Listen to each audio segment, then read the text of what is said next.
Hi, everybody. This is your self-awareness experiment debrief for the week of February 10th. So the three cards that you got were fear as the contemplation card. Fear is a prayer for what we don't want. That was the thought you were being asked to carry with you to reflect on how fear showed up in your life in a variety of different ways.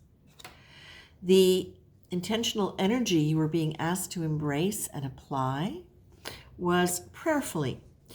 This can mean actively praying or invoking the support of a divine presence. Alternatively, it can mean letting your mind and actions reflect an attitude of acceptance of, or at least the possibility of, a higher power which is there to guide you. It could be maintaining an awareness of something sacred or mystical, and acting with the acceptance that it's present even in the most seemingly mundane activities. You choose all of them. And then the awareness activity that you were being asked to deliberately apply was I really like. Today, whenever you're tempted to tell someone what's wrong with them, who you wish they were instead, or who they should be, tell them instead how much you like and appreciate the qualities you're privately hoping to see more of. Don't demand or criticize. Don't even mention that you'd like more of it, because that implies you're not enough. Make sure that you really let yourself genuinely feel the appreciation of the events or qualities you mention. Okay? So there's so many different ways we can apply this. Certainly at this point in time, we can look at it in terms of how we're perceiving the world around us.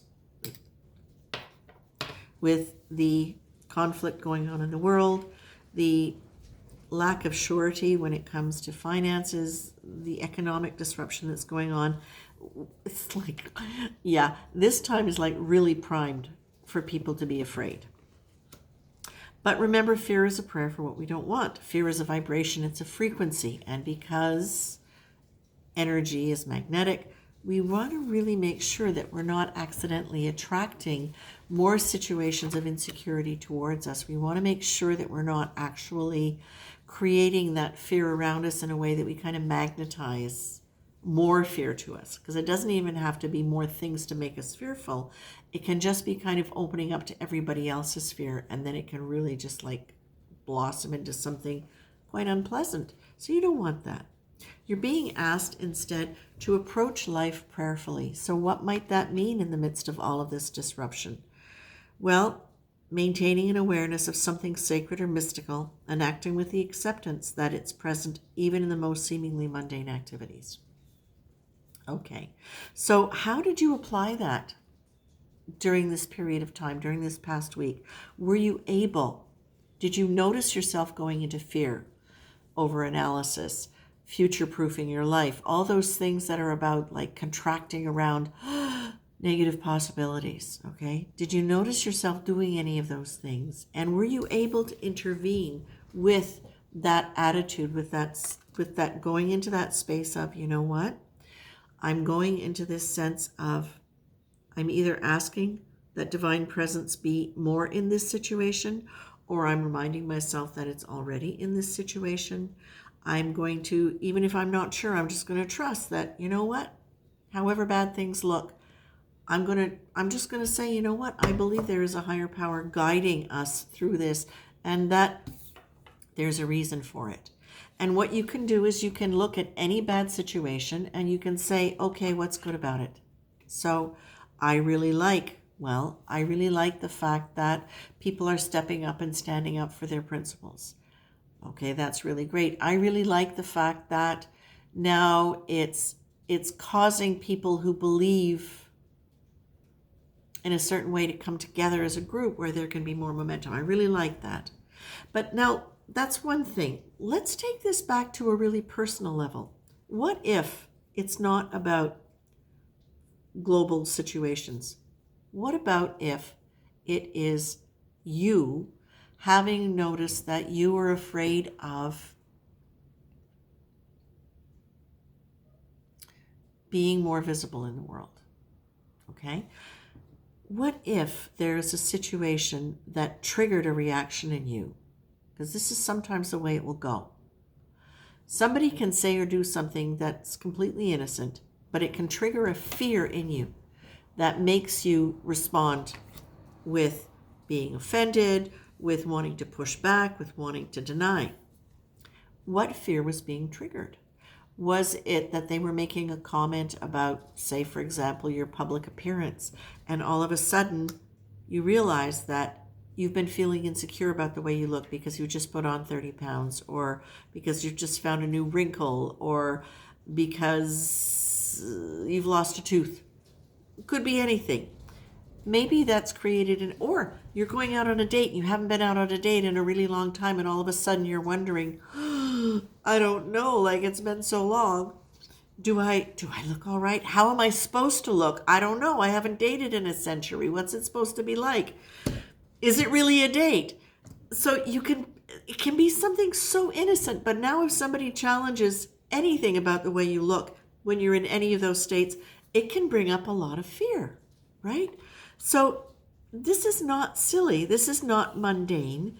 This is about, however you want to look at this, this is about self-awareness, right? So wherever we notice that there is something where we go into fear, we know that there has been a triggering of something within our ego that is causing us to feel insecure about who we are and not aligned with our spiritual selves, not aligned with our essential nature, okay? So what can you do at a time like that? Well, you can say, okay, you know what? You know what I really like about me? I'm going to just make a list, and it's not a list that says I should be more. I'm not going to put that. I'm not going to make that part of the equation. It's going to be, you know, what I really like about me is, even if I get insecure when it comes down to it, when I'm really interacting with people, I'm good. What I really like about me is I can laugh at the fact that I can overreact sometimes. What do I like about me? I like about the fact that I'm self-aware enough to be able to look at this stuff with a kind heart. Okay?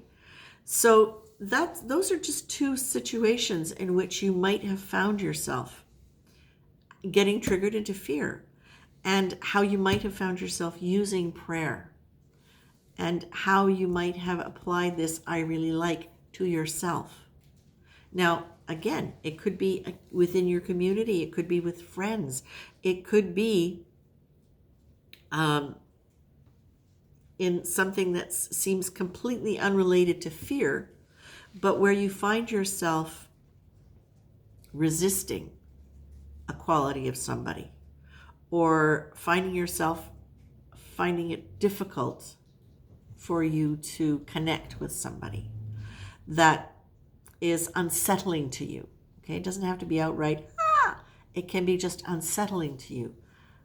All right, well, now I'm going to say this is an opportunity for me to understand why I'm not in rapport with this person, or why I'm finding myself resisting that quality about them. Okay, well, now I'm going to engage in that prayerful energy, and I'm going to say, what do I really like about that person? And I may say it to their face. I may not have the opportunity to. I may just do it in my head. All right? So those are a couple of different ways of looking at these cards when you debrief them. It's a little longer than normal, but I find this one so deeply juicy because fear is the opposite to love. And what are we working towards? We're working towards unconditional love. So when fear comes up as something to contemplate in your life, it's a really, really rich canvas for you to play with. Okay? That's it. And now soon I'm going to be providing your next awareness activity. Take care.